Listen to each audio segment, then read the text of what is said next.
Hello and welcome back to my channel. This is Early Career Academic. On this channel, I explore how I use the Passion Planner to set personal and professional goals.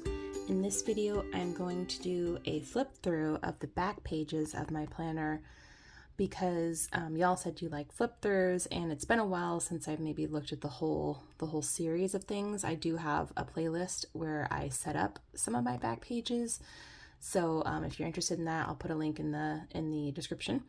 But for today, we're going to do a flip through. Now, there's a caveat to this, and that is that I use my back pages for very practical things. They're decorative, but like not as well. I don't put as much thought into how I decorate them as I do into the weekly spreads. So just be aware of that. You're not, this is not what you might see on Instagram sometimes for back pages. This is definitely designed to be, utility based. Anyway, also before we get into it, I am a Passion Planner ambassador. If you would like any of the Passion Planner products I talk about in this video, I really would appreciate it if you use my code and my link, which are in the description of this video. My code gives you an extra 10% off also, even on top of sales that are going on. So I really do appreciate it. And I did notice a few of you used my code recently, and I just really want to thank you. And thank you for being here, also for hanging around watching these planning videos with me. Okay, let's get started. This is the Passion Planner Medium with the Elite Black, and it is undated, but I dated it for the calendar year 2023. And what's nice about the black ones is you can you can put stickers on any of them, but the other ones have designs that you're covering up if you put stickers. So I do like the option of decorating my planner with stickers. So in the very back are blank pages. There are a set of just very basic blank pages, and then there's a set of dot grid pages. So we're going to take a look at the blank pages, and I'll go into the dot grid ones as well, although they're not as exciting. So the first spread that I did, I actually created this baby milestones reference guide before I was even in this planner, because I knew I was going to want to consult it. And that's because I was Googling a lot about how much do babies eat at different ages, what's a typical a sleep schedule. Of course, with babies, that's, typical is relative. And then when do you go up a diaper size? So I decided to make a reference guide that I could just flip through or flip to whenever I needed to double check where my daughter was. I think at least, 10% of the battle with babies is knowing when they're reaching a developmental milestone. So you can adjust their diaper or adjust their clothes or adjust the nipple size on the bottle or whatever it is, so that you can, make sure that they're still getting what they need, right? The next page here is my 23 for 2023. I think this was a Gretchen Rubin concept, but I don't know if she got it from somewhere else. But these are just things that I want to do in this year, or that I'd like to do in this year. This is not make or break. If these things don't happen, it's not it'll ruin my year. And I don't really, very often, these don't necessarily overlap with the goals I've set for any part of the year. They're really kind of someday things. For example, I wanted to take my niece to the American Art and Portrait Gallery, just the two of us, and finally I did that. So that was awesome. This has been on my list for a couple of years. I think I set this goal before the pandemic, and then we had to reevaluate that. I want to get my knives sharpened. There's things like that where it's I have a knife sharpener, but I want to get them professionally sharpened, and it's on here. And I'm thinking that whenever the farmers markets open this season, I will bring my knives, because there's a knife sharpener at one of them, and just get those done. And this actually has helped move the needle on some stuff that just if it could happen anytime, it's not going to happen. But if I have a list here and I'm looking at it every so often, and I'm can I tackle this this month or this week or whatever, then I'm more likely to actually get it done, right? Some of these are big picture things, and some are teeny tiny sharpening knives. And some are also things I'd like to read one new book per month. I'm definitely slacking on that one, but I was doing that at the beginning of the year. I'm probably going to check it off because, you know, the effort was made. And then some things are a little outside of my control, like move to a new home. We definitely are like, you know, setting ourselves up for that, but there's some factors, you know, that I don't have control over. I just realized I need to turn the light on so you can see this page better. Let's see about our, I know we have some light settings. That one's kind of nice. I'm gonna try to bring this down or over so you can, there's no shadow. Okay, good. So things like that. So that's my 23 for 2023, and you can see like I've crossed some off, which I like. These are like this is an impossible one to do because the cathedral no longer does tea and tours. I dropped this project, so sometimes I come back and I edit it, you know, and I add or delete things off of it. And then I have my big dreams page. So these are just like pie in the sky. Like, what do I want for this is like career-based dreams. And, you know, like just what would just put me over the moon, you know, things that I'd like to do. And under each one, I put like things I could do to make this dream more realistic or like to move toward it. So I will say, like, I don't consult this page as often as I probably should, but it was useful when I did it to kind of think about like what I could be doing now to move myself like toward these various dreams that I have for my career. So every so often I like to consult this, especially when I'm doing more goal setting. I come back to this page and I kind of think like, you know, is there stuff I could pull off of here and put into my, you know, my quarterly or half year goals. And then I did a vision board. And normally I do it more traditionally where I take, you know, cut things out of magazines and stuff. But this year I actually didn't happen to have like a stack of magazines when I set out to create this vision board. So I decided to use Passion Planner stickers to create the vision board. And I thought that was actually kind of fun because too, like sometimes there are like random stickers that I want to use from the Passion Planner sticker books. But, you know, like I wouldn't want a whole spread to revolve around it. So it was kind of nice to kind of go through and be like, you know, look at the stickers, like, oh yeah, I really want this or that. This represents this aspect. Like to read more in 2023 was one of my goals.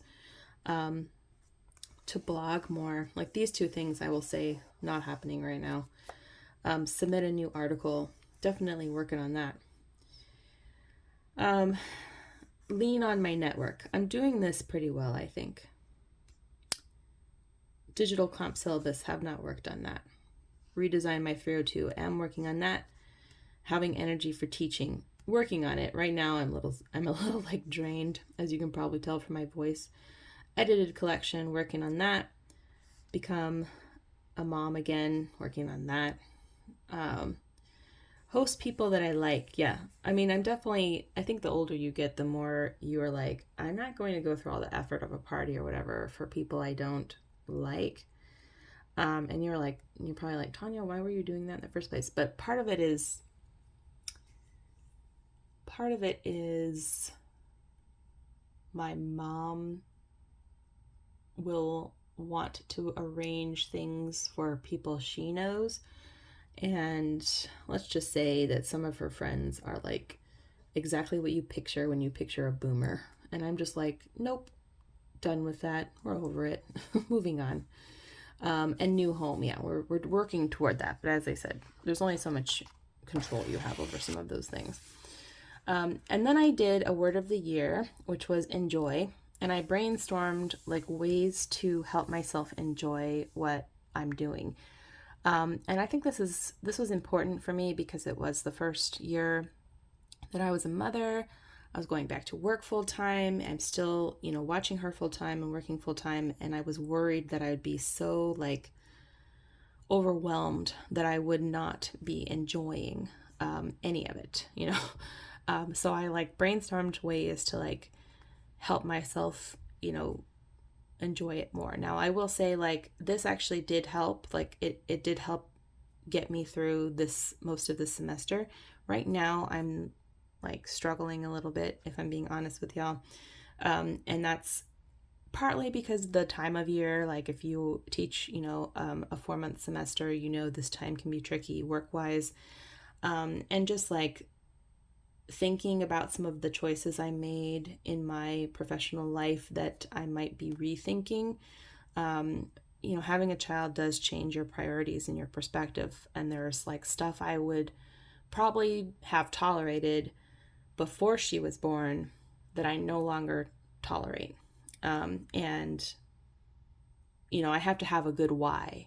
Like, I'm willing to put up with a lot, again, to, make a good living, to support my family, to have like personal, like professional fulfillment, to make a difference in someone's life, like a positive difference, like my students, for example. But if I can't see the why, if I can't see the point of what I'm doing, then and there's no like huge downside to not doing it, then yeah. So anyway, who knew this flip through would also be a therapy appointment? Okay. This page is my year in pixels. I've been showing you this a lot because I'm doing my academic writing sprint. I really wanted to get a really like visual sense of how many days in a year I spend on academic research and writing. Now, I'm not in a research position. I'm a teaching instructor. I'm an assistant director in the department, but I do not get like any credit in my job for the research and writing, other than obviously just, like my own satisfaction when I publish something. But it's a big aspect of why I stayed in academia. I love research and writing. But it is hard with my teaching load, which is a 4-4-2, to find time. And so I wanted to kind of do this. And this actually does help me, like when I have to check in every day or every few days and I have to be like, oh, it's been a while, I should pick this up. But you can see my streak's going pretty well, so I'm happy with that. Okay, this page here is my ideal week. And so at the beginning of every term, I do an ideal week, given the commitments that I have that semester, and decide like, when will I do my academic writing? This was especially important to me this term because it's the first semester I had a baby. The problem is I didn't really know how I was going to be able to work around her. Like, that was a big question mark for me. I had an idea based on like what like developmental, age she was when the semester started, but that has since like changed, certainly. So right now she's going through a lot of changes. She just turned 6 months old, so she's going through some developmental shifts. Her naps are definitely like way more random. Before, like the beginning of term, it was really kind of easy to know how many naps I would have, nap times I would have to do this. Also, she needed me more in the week windows back then, and now she can entertain herself some of the week windows. Although, like between the teething and just everything, she's been a little like clingy the last couple of days. Anyway, this was helpful in getting me to think through, like, when are my student appointments? When do I want to do academic writing? When am I, like, going to cut myself off for the day? And so on and so forth. This is just a roadmap. It doesn't necessarily mean I follow it all the time or that I should follow it the whole term, but it definitely helps me think it through in the beginning. This page is my Gantt chart for the academic writing projects that I have going on. So I had set out to do a few projects this year. I finished this book review early. This was the due date. I did get this article accepted into this collection, but I haven't started on it yet. I'm working on this right now. I did submit the proofs for this article. That is published. And then this project I'll probably be dropping for now because I need to do these 2 projects in the summer. Maybe I can pick it back up in the fall when this one is submitted. Maybe. We'll see. But the Gantt chart helps me see what I should be working on when, based on due dates and other milestones. And also make sure I'm not like totally overwhelming myself with too many writing projects going at once. Okay. This is my student feedback reference guide.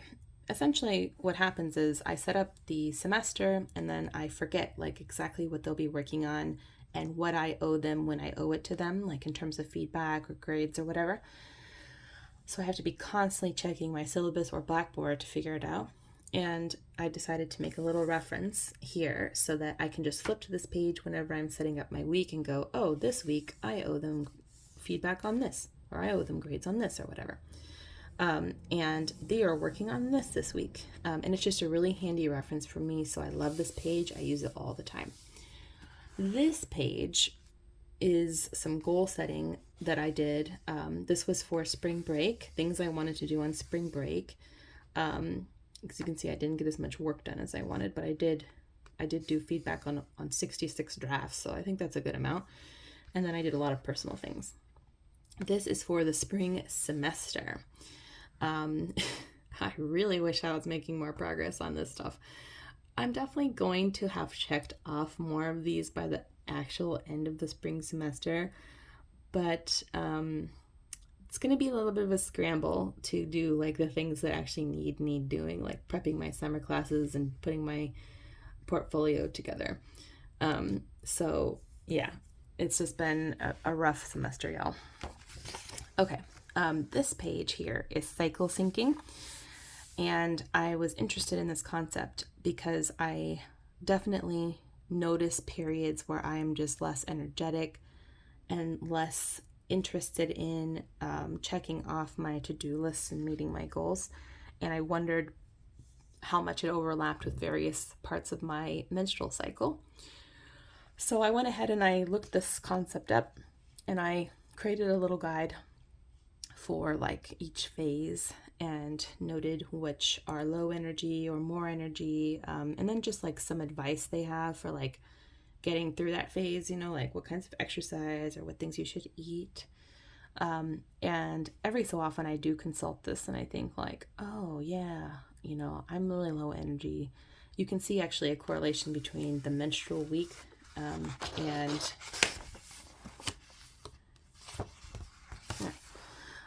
these areas which have black marker around them are my periods. So you can see like a dip in the research and writing for sure in those periods. And I would like to think it's because, you know, we are subject to our hormones sometimes. So this page here was my thinking through all the stuff I needed to do for taking my daughter to meet my family in Arizona. And it was very helpful to think through like all the stuff we'd need to pack for her, what we were going to be doing when we're there, stuff I needed to do before the trip. This was incredibly helpful. Oh, sorry, I'm just dragging a little bit today. And here we have, this is the project I'm working on right now, and I decided to do a breakdown of all the stuff I needed to do for it. This is for one part of it, and this is for another part of it. And I'm still up here in the research, as you can see, but I am actually on this item here, and I'm hoping to get to this stuff soonish, and then definitely get to this stuff in the summer. This page is my someday academic writing page. So whenever I have an idea for a new project, I come here and I drop it in here. I have it divided up by like topic area, but really I could kind of keep going and use this page similarly if I come up with some more ideas. I just needed a place to put it so that I wouldn't like completely forget it, but at the same time like put it in a corner because I have a lot going on right now and I don't want to pile on. I thought this one was kind of cute though with the washi. And that's it for right now for back pages. As you can see, I have a few additional back pages that I could fill out. And then over here, I did a checklist for setting up my courses for spring. This is what I did over the winter break. And I did like a must do and a maybe do. Now this is a lot because I teach asynchronous courses, and whenever you change one little thing, it changes a bunch of stuff.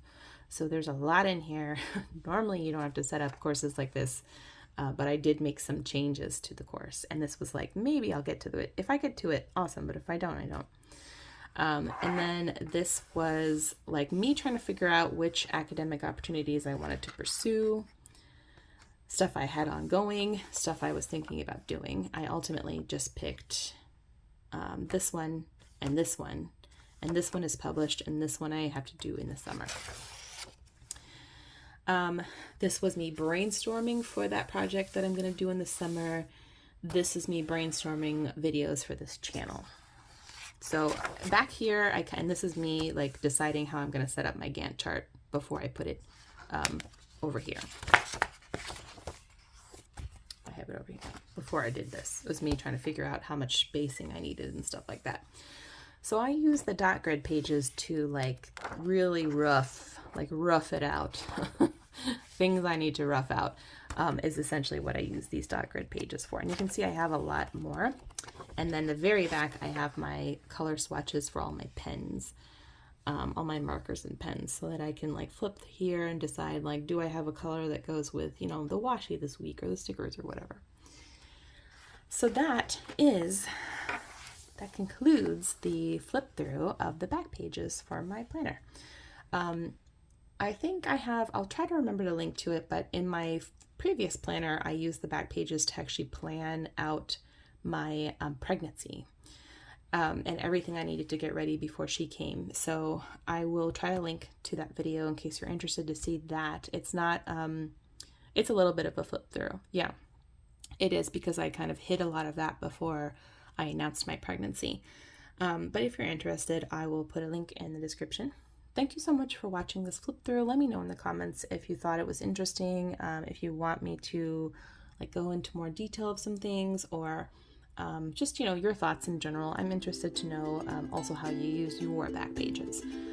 So thanks again for watching. Please give this video a thumbs up and subscribe if you're not already subscribed. See you back here soon. Bye.